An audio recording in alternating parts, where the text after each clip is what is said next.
The next chapter with Prim Siripipat is a production of iHeartRadio. Hey everybody, it's Prim. Welcome to the next chapter presented by Baron Davis and Slick Studios.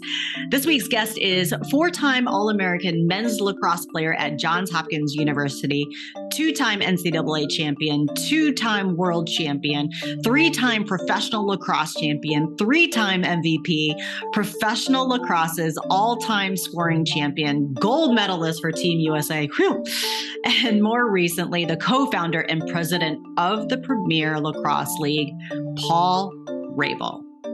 Now, I'm going to be totally honest with you. I don't necessarily have a good handle on lacrosse. My knowledge about it is shoddy at best, but I do know that if there is anyone to know in this sport, as you can tell from his lengthy resume, it's Paul. Someone many have dubbed the greatest lacrosse player of all time. And he's also one of the few players that was really able to make a living as a pro lacrosse athlete. But it was just last year that he announced his retirement from what he describes as this beautiful game I love. After a 14-year professional career and after 24 years of playing. Which means this season was his first on the sidelines as a retired athlete.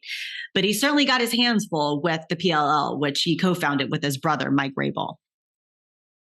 You know, I think what stands out to me about my conversation with Paul, which was recorded right before his ESPN documentary came out in August, is that the greatest athletes in the world are not immune to pain.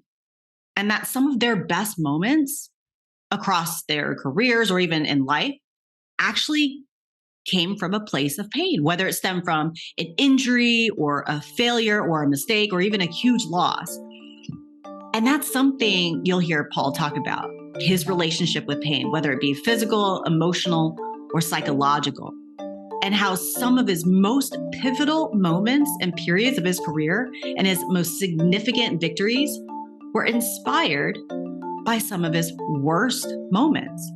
And so we talked about this spectrum where the best and the worst moments live, as well as the successes and the pains and everything else in between, and how the path out is actually through acceptance of that entire spectrum of experiences.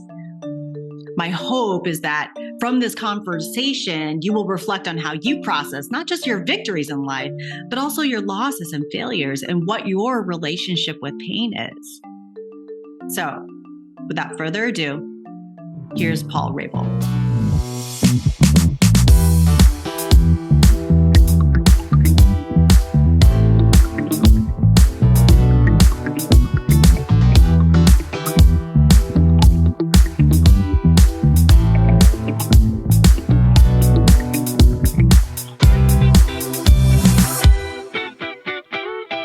Well, welcome to the show, Paul. Thank you so much for joining us. How are you doing? I'm doing well. Thanks for having me. Yeah. Thick of our season heading into playoffs. So I'm bouncing between New York, LA, and every stop across the country that we make. I know. Well, thank you for squeezing us into your busy schedule. But you know what? What I've been doing recently is just kind of doing like a warm-up rapid fire. So would you like to start off with that? Okay. Just kind of to break the ice? Right into it. Yeah. I wouldn't call it just like jump into the deep end. Let's. We're going to jump into the shallow end and then the deep end and then back over to the shallow end. Okay. So first one, 3 words that described you as an athlete. Oh, I would say competitive, hungry, and unsatisfied. Unsatisfied. Great. Work. Yeah. Okay. I'm going to have to go back to that. Favorite sport growing up? Basketball. Favorite athlete growing up? Michael Jordan. Nice. Favorite sports team growing up? Probably the Chicago Bulls. Okay. Yeah. Yeah. Okay. Your strength as an athlete? Probably my, I would say, well, this isn't confined to one answer this time is what it sounds like. So I would say my endurance and grit, probably some resilience in there. Nice. Your weakness as an athlete? My temper. Your favorite and best moment as an athlete? Fortunately, there just wasn't one. Yeah. Yeah. And I could give you championship won and a championship game lost, equally as important. Okay. So how about worst moment as an athlete? Would one of those losses be it? Or I think that's sort of it, right? Is our worst moments tend to help us wind into our best. So if you sit back in reflection, the championship losses or the championship loss. Sorry. Okay. I can re-hit that again. So if you think about it, the world championship loss that I had in 2014 led to a world championship win in 2018 and a response that I had in every season between. And same thing with injury, right? One thing we sign up for as athletes is that we will get injured and we will experience pain. And if you're just like therapeutically in relationships, if you apply the learnings from medical professionals and physical therapists, you actually come out better because you learn how to reformat your operating system, the way you think about the game, your behaviors from nutrition to sleep to hydration to even your running mechanics. So all of that long-winded way of in a rapid fire segment to say the worst moments are the best moments. My God, that's awesome. I love it. Well worded.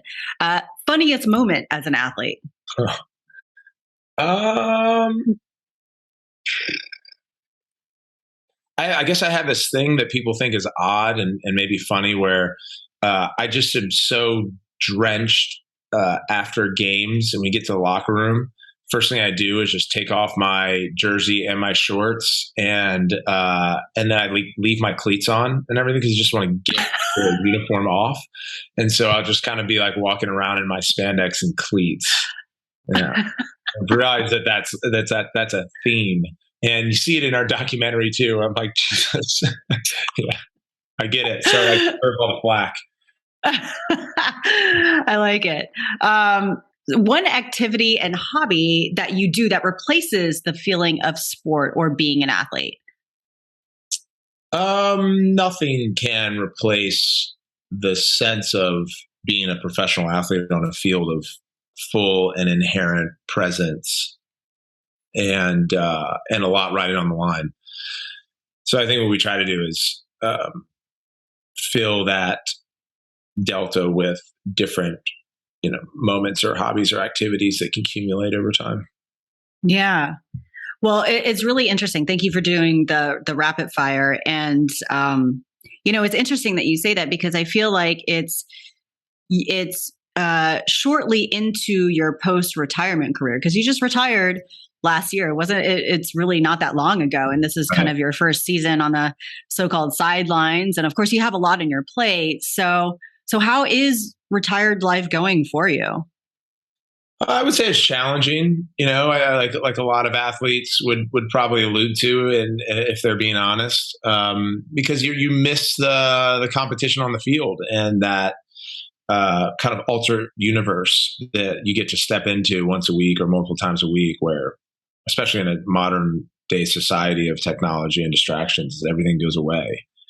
And I really got to experience how powerful that was when I co-founded the PLL with my brother Mike, in that my biggest fear and our collective concern, and even our board at the time, was, what is the environment going to be from a perceived conflict of interest for our fans, for the players, and for you, Paul, when you step on the field and start looking at empty seats in the stands or a sponsored board that's all fucked up, or, understanding when the timeout breaks are and how the refs are doing and their scorecard after the game that's going to be processed by the front office. Like, how are you going to be able to process all that and still play? And what I found was, once you suit up and step on the field, everything else goes away. And we talk about the value of that in sports at an early age. You get away from the distractions, from the bad grades, from the failed tests, from the broken relationships, and get on the field. And you just kind of get to sort it out in a really present, meaningful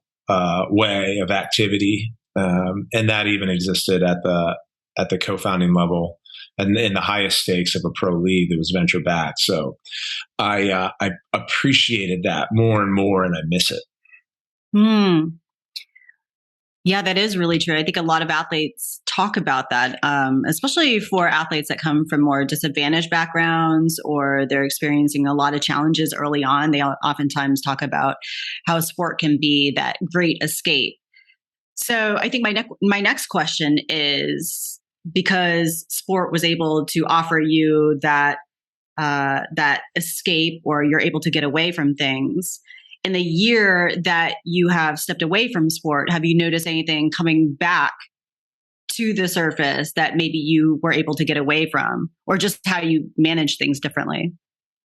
Yeah, I think you just have to, and it's part of life, is evolving and reconciling and adapting and going inward. So I would say I'm actually, from a timing standpoint, I've actually come out of it. It took about probably 8 months, because it was also right on the cusp of some pretty significant changes in my life, from location, obviously retiring from a sport I'd played for 24 years, to having major surgery on my knee, and that kind of put me on the sideline where I actually couldn't walk for 8 weeks. So it was a lot of like major life altering events at once, and it was a big reset button for me through most of 2022, and yeah, it's just a matter of kind of doing the work, I think, and I did a lot of that work, and I feel like I'm in a better position now than I was 3 months ago, and definitely 6 months ago. I feel really grateful, and I think that's part of the work, is understanding the gratitude tied to everything that we're doing, and in reflection. So that's all part of, I think, the equation. Yeah. Yeah. Thank you for sharing that. I think I love the way you described it, but it is work. It's a lot of work. I mean, for me, as I've said multiple times across this show and this series, is that for me, that work, you think it's over. And then like 3 years later, you realize, oh, I've got more work to do. And then for me, it was like 10 years later, I'm like, oh, I thought the work was done. And apparently it's not. I have some unresolved issues that I continue to continue just working on. So, when you talk about work and going inward, could you describe, especially for a lot of the athletes out there that are listening, and also coaches and sports parents, can you describe in detail what that work involves and what it involved for you? Yeah, well, it started for me probably 8 years ago or so, when I was a part of a team that lost the world championship against Canada, and that was 2014. And then I got into sports psychology, and kind of compounded that, call it fracture of loss, with an actual compound fracture in my foot. So I went from losing one of the biggest games of my career to then being sidelined for 6 months, and at the peak of my career, I was 28 and playing quite well.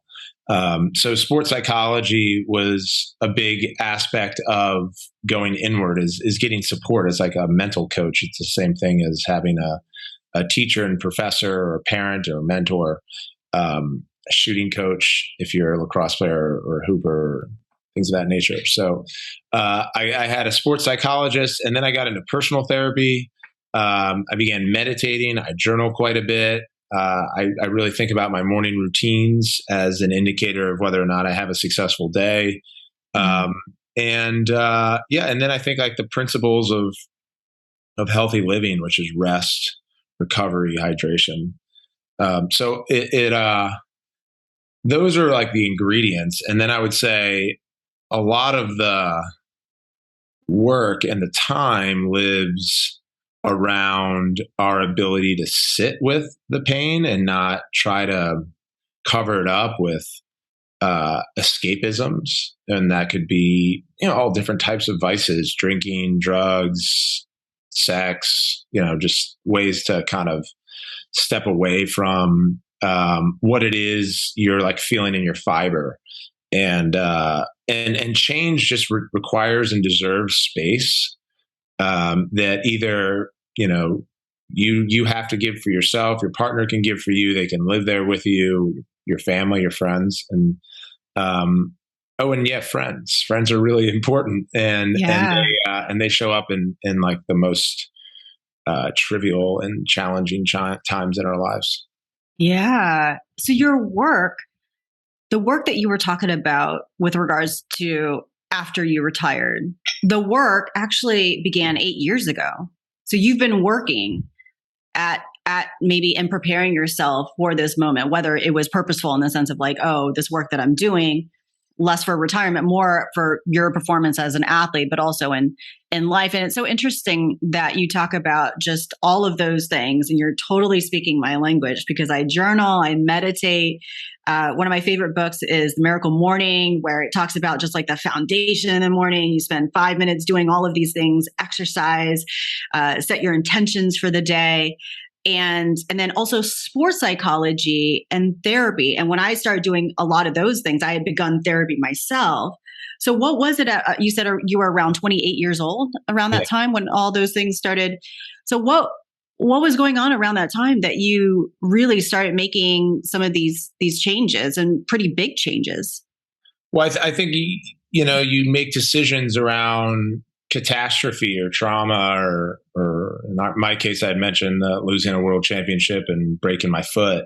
So you go into this hole and you try to figure out how to solve for it. And the way that my brain works is it like really leans left in logic related to my career. And then I think my right side creativity tends to find its way on the field as an athlete or creatively in our business when I kind of oversee our media, marketing, and attention strategy. So I would say, yeah, I mean, one of the life's paradoxes, and I could give you a sports metaphor, is we tend to not really focus on the moments of growth until we absolutely have to. So sometimes it requires a lot of pain and loss to get on the right track. So the sports metaphors reminds me of an injury. Like we all have heard that it's really about your rehab, your physical therapy after your surgery. And that's when we're in a lot of pain. And then we stop doing our rehab. We don't do the physical therapy because we're not feeling the pain anymore. And then it will like come back and remind us, oh, by the way, you have to do this work, and the work doesn't stop. Mm-hmm. And so it's usually signaled by some sort of pain where we start getting ourselves on track. And then the long-term lesson, which is what I learned, is that while I had started the work, I had kind of eased up on it because I felt like, okay, I was in the right direction and had felt like I had a sense of, pro level mastery of the fundamentals, and was quickly reminded that I didn't. And so that was one of the lessons, is like the work just doesn't stop. So right now when I'm feeling better and a little bit out of it, that's when I should just actually get back into it.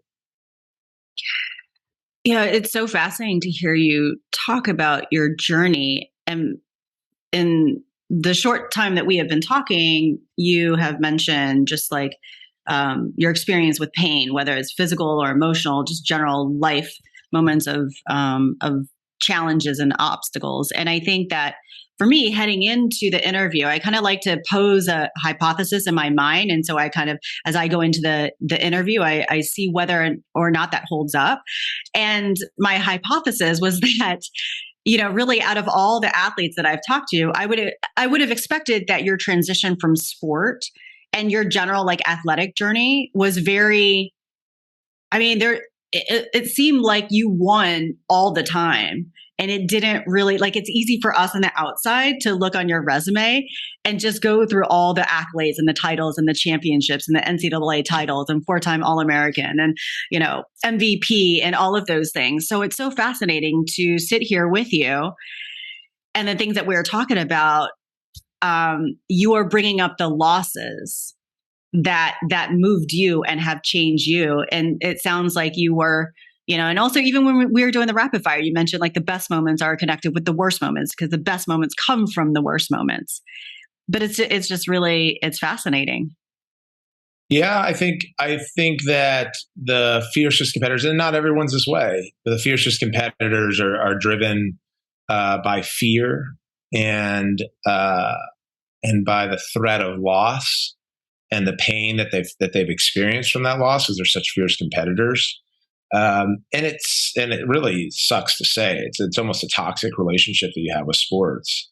And I spent a lot of time in sports psychology, like learning how to shift that, because I was as ferocious of a competitor, and I just like confidently and also humbly, but also know the other side of that style of competitor is, you're not well liked. And I think the fiercest competitor of all time is Michael Jordan. And I mentioned that he was kind of my sports idol growing up. So I really studied his behaviors, and not his wins, but like how he handled himself. And he was fucking cutthroat.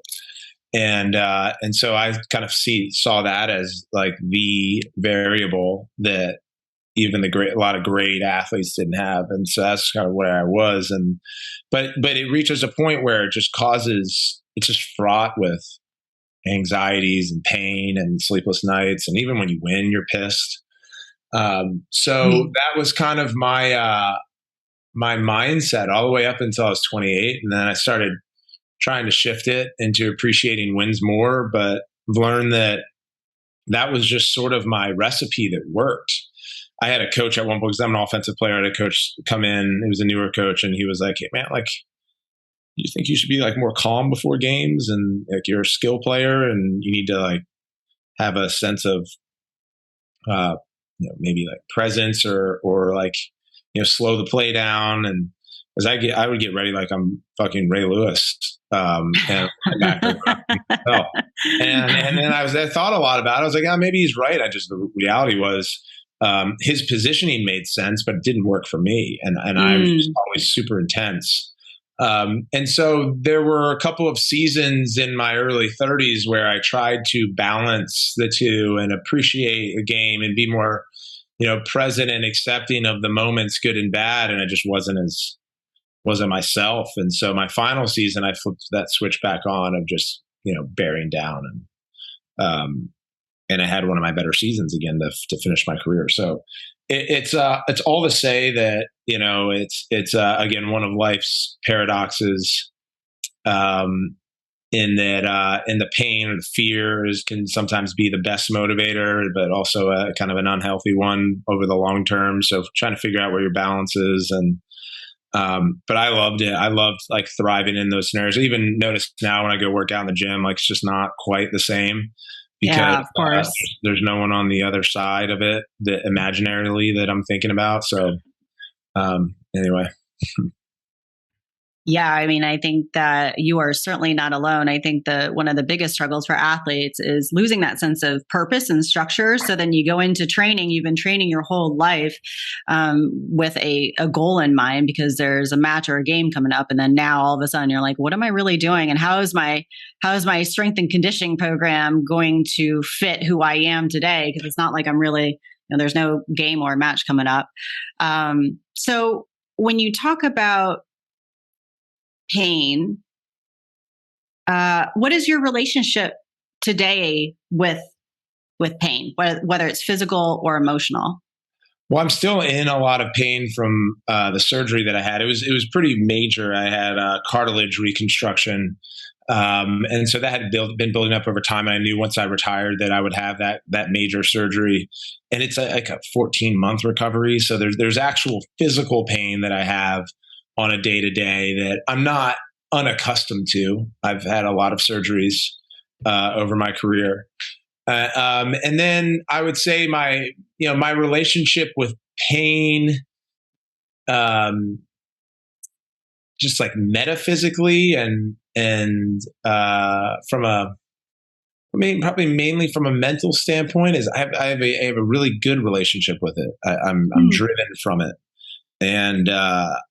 And I kind of look at it through a lens that is unique given my experience as a pro athlete, and that most of our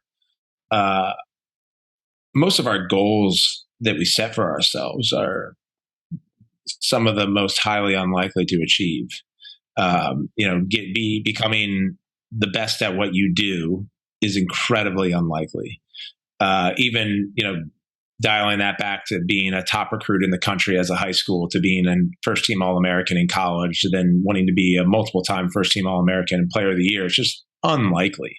Mm-hmm. But in sport, because there's like a linear growth curve, and it's like the more you put in, the more likely you can achieve. If you have that kind of twisted mindset where I'm just going to fucking go do it, then you're able to achieve it. Like, I mean, it's led to what I would surmise as, and my brother's an athlete too, and he's my co-founder, as I mentioned, PLL. I would surmise to, like, you know, even having a go at building the PLL. Most people are like, come on, give me a break. And so there's a level of you know, acceptance and understanding of the pain ahead to accomplish something that's unique, that is low odds of likelihood of conversion, that I thrive in. So that would be the kind of the metaphysical approach and experience I have with pain. Yeah, thank you for answering that. I guess the reason why I asked that is because I think the transition that you're going through right now and the shift in roles, I would imagine, brings up not only just a level of adjustment, but for the general population of athletes, it brings up a lot of discomfort, you know, to not be an athlete anymore. And then now you're the co-founder and having to run the PLL full time, as opposed to doing that and also being an athlete, which, as you talked about, maybe it was, in some ways, it was easier to balance, maybe because you could kind of step on the field and have that distraction. So, you know, how did that experience and your relationship with pain and what you learned from that, how is that helping you now as you're during your post-retirement career? I think I would say that, you know, the learnings from the workplace are actually really transferable to becoming a better athlete on the field. And I was lucky to have that intermix of learnings while I was still playing. You know, I was building the league and playing and figuring out a lot of like inner workplace dynamics and relationship building and like appropriate management around like career trajectory and life trajectory and things like that, that we have to have, I think, a better and more empathetic approach in the workplace than you do in the locker room. And so, you know, I've said this before, but I really think that, you know, student athletes get great balance from what they're learning in the classroom and what they can apply to the field. And I think athletes that are now in this modern age more entrepreneurial and getting exposure as investors or venture partners to deals can, again, take some of those inner workings and dynamics and apply them to what they do as athletes. I think we see it even with Tom Brady. He seems to be at this stage of his career very, very, very regimented. And he understands the value of that. I mean, in business, we create OKRs, which are like your quarterly goals and you know, it stands for objectives and key results, but it's how we measure the success of respective business units, and requires a lot of planning and then you can put together workflows and project manage better to those OKRs. And it's just a way to gauge success and also reward success and growth. And so in sports, good coaches and managers essentially are putting together OKRs if they have good game day plans. And in lacrosse, what that would be is like, okay, we want to clear the ball 95%. We want to have a 60% save percentage. We want to win 65% of draws. Our power play wants to sit at 40%. And during the week, you're working to achieve those. And after the game, you're seeing, okay, do we hit these OKRs? And then that can like boil down to how you're performing and training as an athlete week to week, quarter over quarter, year over year. So I think, I took your question in a different direction, but I would say that, you know, there's as we've talked about, there's kind of pain and resilience and the psychology of transition and even like corollaries between an athlete and a business person. And then there's the data that we can learn from that we can also apply in either industry.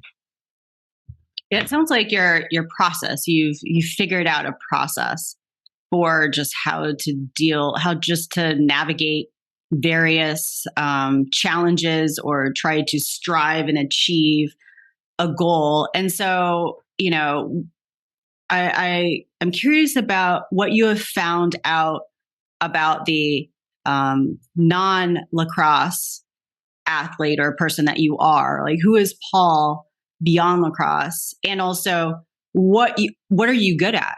Because I remember listening to your conversation with Greg Olson on his Youth Inc. podcast, and it was such a great conversation. I want to offer credit where credit is due. But you mentioned just the interesting point about you had mentioned. I'm going to paraphrase here, like find what you're good at or find what you're best at, because if you can become really good at what you're good at, it becomes your passion. And I never heard anyone really describe that before. Yeah. So I'm curious about what you've found that you're good at in this position today, maybe as a president, co-founder, entrepreneur, outside of lacrosse. Well, I would start by saying that there's more that I'm unqualified and not good at than good, and it's important. And I think that a lot of data would suggest that having a co-founder and starting a business, if you're out there starting a business, is on a multiple far greater and more likely to success than being a sole founder. And Mike, my brother, who's our CEO of the PLL, is kind of a serial entrepreneur. Kind of at a high level, is an incredible manager and operator, which enables me to focus on the public facing side of the business, which is media marketing and attention, and kind of conversion related to such. So I would say that I think I'm uniquely talented at storytelling. And how that has come to life for me as an athlete, and then how that it makes its way into what we do at the PLL. In a lot of ways, it's like tied to the documentary that we're releasing called Fate of a Sport, and ESPN Films is the distributor, and we had gotten into Tribeca earlier this summer, and it in a unique way, it's a story unto itself, but it also will describe those differences in a lot of detail behind the scenes between Mike and myself, and the challenges that you and I are talking about today. And so I think it's probably like the if I were to give an example, I think it was important when answering a question, like giving an example of a good story is this film that's coming out. But yeah, how to essentially take a complex narrative and distill it down to a version or versions that are carefully articulated to a subset of demographics. And there's never been more opportunity to do that in unique ways with the evolution of the internet and social media and different forms of media, including streaming now. And that's the type of stuff that excites me, especially around a sport where you have stakeholders like the game itself, to your fans, to your coaches and GMs, to your players, to the teams, to the moments throughout the season, to the history of the sport, which is Native American. So there are endless opportunities to talk about what I have a passion for, which is sport, which is business, which is community, and be able to articulate that to others who also share in that passion. Mm-hmm. Mm-hmm. Have you noticed, by the way, congrats on the documentary and ESPN Films, and also the new partnership also with ESPN and the PLL. So, there's certainly a lot of things going on for you there. So congrats on that. Thanks. When you talk about the storytelling aspect, have you noticed when you look back at your career, did that trait and that skill, could you find that in your game? Because I think I asked that because I think the one question that's recently come to mind for me is, are there similarities between who people are as athletes and who they become afterwards? Is there a similarity? Yeah, I think so. I mean, I used to think about my repetitions against the wall as, and the wall is essentially like our version of practice in lacrosse. As you get outside with your stick and ball and you find a brick wall and you have passes against it and you work on your skill. I used to think of that more around kind of process and math. And then I've learned that there was also art to it and creativity and being able to create your own practice routine, but also explore different ways of playing. I had a chance to sit down with Kyrie Irving recently, and he was kind of describing his style of play as an artist. But to get to that, you have to also have the fundamentals, right? To be able to slash through the lane like Kyrie does with both hands, you can't do that instinctively without having the principles mastered. So I think the best athletes or the best business people in the world have a great combination of math and science with art and creativity, and the process is your math, and then the art is your ability to innovate and creatively solve critical challenges in ways that textbooks don't teach us, but a wide set of knowledge across industries can. So that creativity, would you call yourself highly creative? Is that, or? I mean, I think, look, like if I call myself highly creative one day, I feel incredibly uncreative the next. So I think I strive to be a creative person. Mm-hmm. And there's, as we had talked about, other things, there's just work that goes into it. Mm-hmm. Well, I asked that because I was wondering, my next question was going to be, well, if you do identify yourself or at least want to be creative and like the idea that you could be creative, what is going to be your next masterpiece in this next chapter of your life? Well, I think getting right into the PLL is my focus over the next 5-7 years. We have so much ground to cover, and we have really high ambitions for where we can take the league and our teams and grow the profile of the game internationally and of course domestically. And there are so many different avenues of chipping away at that. And mentioned our film, but then there's follow-on scripted, unscripted concepts that we have that we're working on to obviously improving the live game, the broadcast there, the event experience for our fans, how we're kind of omni-channeled across the calendar, and really how we're inspiring ourselves and inspiring our audience. That is a plateful, and it happens to intersect around a lot of the things that I love. So I feel really grateful for that. Mm-hmm. Mm-hmm. So that's your vision moving forward, and then taking the vision and reflecting back a little bit. I remember earlier in the interview, you mentioned that the hardest part was probably the first 8 months after retiring. So around that 8-month juncture, how did you find closure, and how did you say goodbye to lacrosse? I suppose like the goal, the key for me is in a lot of things is not living in the binary around like turning the page or finding closure. And I think we could read up on relationships, and most actually don't get a sense of closure, but most relationship therapists, call them LCMFTs, they will suggest that closure is just this like thing out there that society tells us would be great to have, but what actually is it in way of value to growth? And I think it's more about creating space and understanding and compassion for yourself and your experience as you go through this.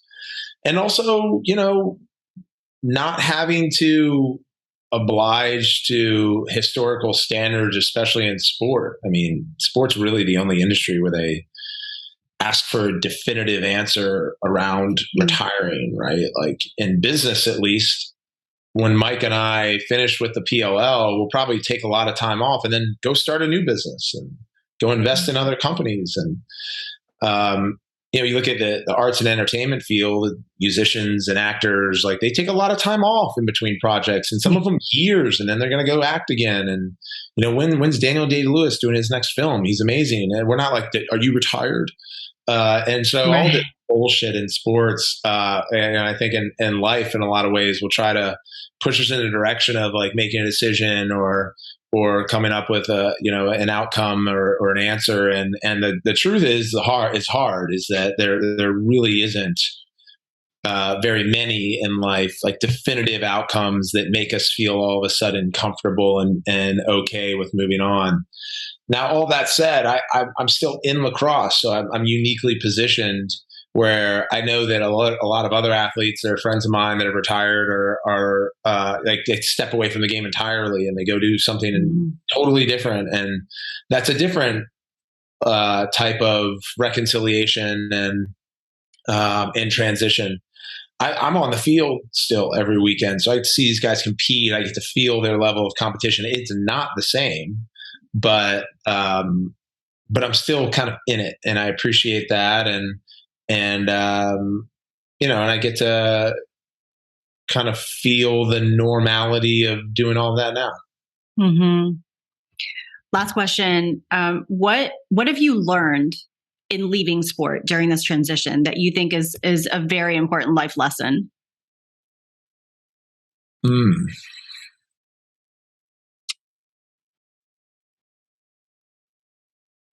Well, I think that whether we're in sport or any field, we should try to understand and think through the pros and cons of it. And sport has so many advantages from a young age to participating in it or coaching or being a fan of sport. There's the tribalism and community of it. There's the leadership lessons, resilience, work ethic, process, artistry, a lot of stuff that we've covered, camaraderie and relationship building and stuff. And then there's also the toxic elements of it, like the dog eat dog, the fear that is kind of stoking the flame, the never enough, the kind of the tyrannical or narcissistic element of having to be the best.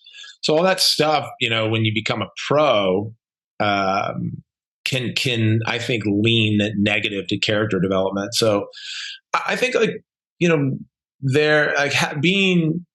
being okay with understanding, at least the way I approach life is I talk about the entire spectrum. A lot of people, and I've learned this in sport the hard way, which is, if we talk about losing this game, we're going to lose. Or if we talk about, we're going to get fucking killed. And where they're missing is like, well, I'm sorry you feel that way. It's a possibility. And if we don't explore its possibility, what's going to be our game plan if we are down 3-0? Because everyone's been down 3-0. And so like you're actually shorting your likelihood to win. And so when I think about a decision with our company or a decision that I've made as an athlete, just explore the spectrum of pros and cons and you're just going to be better prepared. And maybe that's the answer, because it's a good question. It's hard to like leave the podcast with something profound, but preparation, I think is what a lot of people would kind of point at me and doing maybe better than the mean is I prepare really, really well. And I care deeply about my preparation. No, thank you for taking the time to thoughtfully work yourself through that. It's a difficult and very open-ended question, but I think I took away from it the spectrum of the experience of the pros and cons, the highs and lows, because you're right. I think we live in a society where it's like, we just want the good and we just want that side, but you can't have the love without the hate, in my opinion. You can't have the good without the bad. It has to be the full kind of like dichotomous experience. Yeah. Well, Paul, and trust me, you'll experience that when you watch our film. You'll be like, this guy is equally maniacal as as he is like in a contradictory way present, but like constantly tension in it. And it's a really, really difficult watch for me. And I thought that the film was awful. And then more people than not thought it was good. So I think the That's awesome. the vulnerability in it will hopefully map out if those of you who are listening to this show then decide to watch it. All right. Well, let us know where we can watch it and when. So ESPN Plus exclusively beginning on August 29th, and then it's going to be on ESPN on September 15th and ABC on September 18th. Great. So if you want to see Paul in his cleats and just a spandex, I guess that is the date. Yeah. August 29th. Everybody's going to go to ESPN Plus for one reason or another. Yeah. All right, Paul. Well, thank you so much and opening up and sharing your story. We wish you the best of luck, and we will all be tuning in, not only to your podcast, but also the PLL and also the documentary. Awesome. Thank you for having me. Really hope you enjoyed today's conversation. Just a friendly reminder that you could also watch the full version of all these episodes on YouTube. Just search for our show, The Next Chapter with Prim Siripipat. And also subscribe to us, like us, give us a star rating. We appreciate you listening and, of course, always showing your support. The Next Chapter with Prim Siripipat is a production of iHeartRadio. For more podcasts from iHeartRadio, visit the iHeartRadio app, Apple Podcasts, or wherever you get your podcasts.